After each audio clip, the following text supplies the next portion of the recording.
I think it must be difficult to try and balance all the factors that has to be taken into account when pulling together a budget under the sort of system, economic and social and political system that we live in, but no doubt you are doing it, and that's what you do all the time, and you make very clear political decisions about where you target and what you target in terms of revenue raising.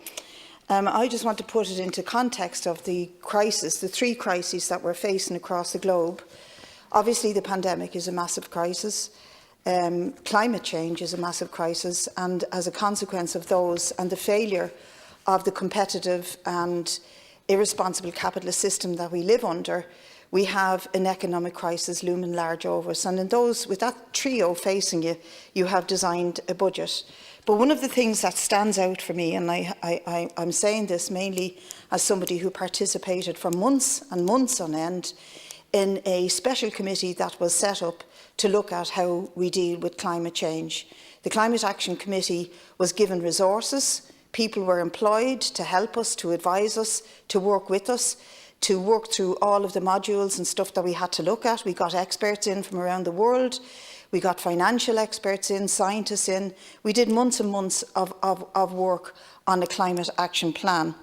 And that plan is now being used as cover for what is called a cross-party consensus on how we go forward with climate action.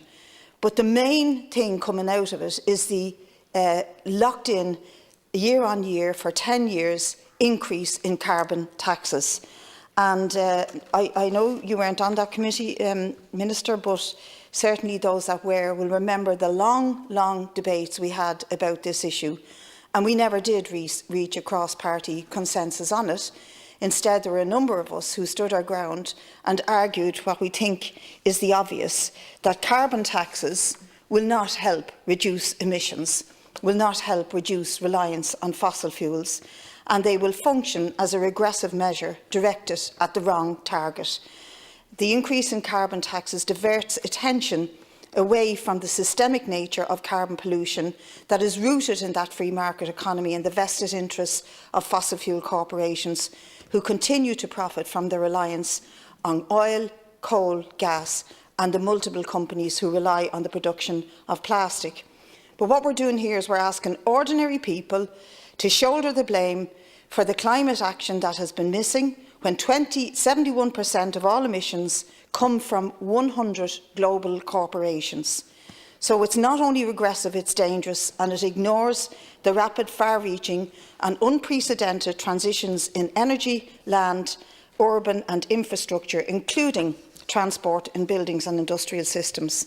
So we're told that the increase in carbon taxes will be ring-fenced and used to implement the plans that are needed around these sort of transitions, including a just transition. But I want to argue that that's exactly what it won't do. Now, in the course of that long, tedious debate that I talked about, we pushed very hard that the government would commission a comprehensive inquiry into the extent and nature of fuel poverty across all cohorts of the population, and that the short and medium long term of an increased carbon tax on all those cohorts would be considered prior to increasing carbon taxes. We didn't get cross-party support for that, but neither was there cross-party support for what is now being done here. A 10-year-on-year increase in carbon taxes without first bringing in the measures that will help people to change their personal behaviour. And as Saoirse McHugh put it in the middle of this debate, how can she, living in Achill Island, change her personal behaviour when there's no buses for her to move in and out of the island? She relies on a diesel-driven car.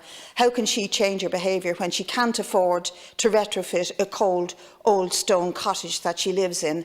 The supports are not coming from the state to people who need it most. And that is why yesterday at the Climate Committee, Kevin Anderson denounced increase in carbon taxes as a weapon that was used to punish the wrong people. He used the example of the very, very wealthy in this planet being the biggest consumers and producers of CO2 emissions. He said those who fly more, live in bigger houses, drive faster cars are the ones we should be going after. But there was one recommendation that we did get cross-party support for, and I want to ask you what has happened to that. If you took that climate committee seriously, if any party in this House took it seriously, having spent the resources on employing people, on engaging all these experts from around the globe, here was one priority recommendation that we did manage to get passed. That this committee recommends that the Department of Finance, your department, Minister, commission an inquiry into the revenue that could be realised through the introduction of a carbon tax on the profits of corporations and firms directly linked to the production and sale of gas, oil, coal and other fossil fuels. That inquiry should look at the revenue that could be realised from the imposition of a carbon tax on the profits of other corporations and firms linked to the high usage of fossil fuels, including aviation, shipping and plastic production. Has anything happened with that? You're a minister in that department. Are you aware of such a commission of inquiry to look at how we could raise what I believe would be far greater amounts of revenue by taxing the real polluters, not the ordinary people like the woman I mentioned in Achill, or the plethora of people that we deal with in this House who make choices, poor people who make choices between having a hot meal or heating their home, because they fall outside by a few lousy euro of the threshold that will allow this government to give them fuel allowance. That is everywhere. And Vincent de Paul, who did give evidence to that committee, said that they reckon that the level of fuel poverty across this country of ordinary households is well underestimated. They have done the research. They work on the coalface with the people they have to subsidise. At one stage they talked about having given out about 4 million in subsidies to help people pay their fuel, their electricity and their gas bills, and to buy coal and turf and sticks and whatever else they could heat their homes with. And this government chooses to ignore that. You ignore it and you impose those increases which are really going to penalise those who can least afford. You ignore the priority recommendation that actually points you in the direction of where you can raise the most revenue by going after the big polluters, not the people who struggle to survive through this winter, who currently, and I just want to raise it here because it needs to be aired, who are currently being penalised by the pay-as-you-go companies, the utility companies, when they got a €100 subsidy at the beginning of the lockdown in order to put money into their meter to pay for gas and electricity. That is now being taken back from them at the rate of 60%. So if they top up their pay-as-you-go card by a tenner, they get €4 worth of heat and energy back. And that's happening everywhere. Any TD in this House knows it. If you have a community that depends on that sort of way of paying for your utility bill, that indicates people who live hand to mouth, who struggle to pay their bills week by week, mainly on social protection, but also on low pay, on pensioners, etc. And this is being ignored by the government. Those companies should be brought in immediately and told to stop it. And indeed, any subsidy that is given to anybody during this and future lockdowns, I believe there will be more lockdowns because of the refusal to recognise a zero COVID strategy. But any subsidies that are given should not be, in an unmerciful, vulgar way, taken back from people who can least afford it at that rate, and something should be done to intervene on it straight away. But I just want to really say that the idea that there's cross-party consensus for the raising of carbon taxes on ordinary people is absolutely false. There is not. In fact, we have the largest opposition party here who are also opposed to it. It isn't just the left and the socialists who are opposed to it. It is also Sinn Féin and other independents in opposition. So you can't just ignore what we're screaming at you, but you're choosing to do it with this bill because you're locking it in for 10 years without any other single measure of reducing CO2 emissions being taken.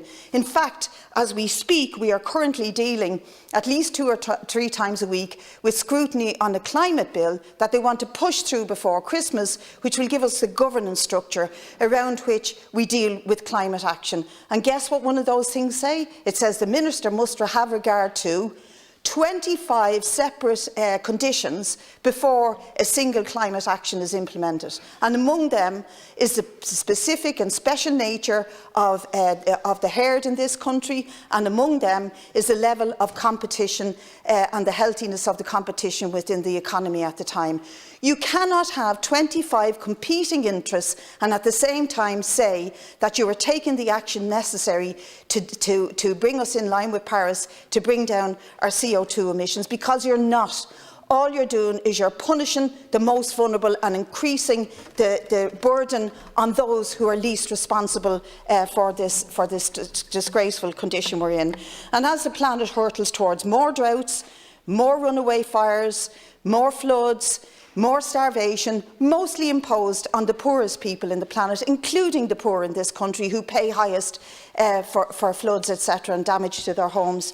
We have no solution to it except to go after those people again and let the profits of the fossil fuel, aviation, shipping industries run rampant when they choose.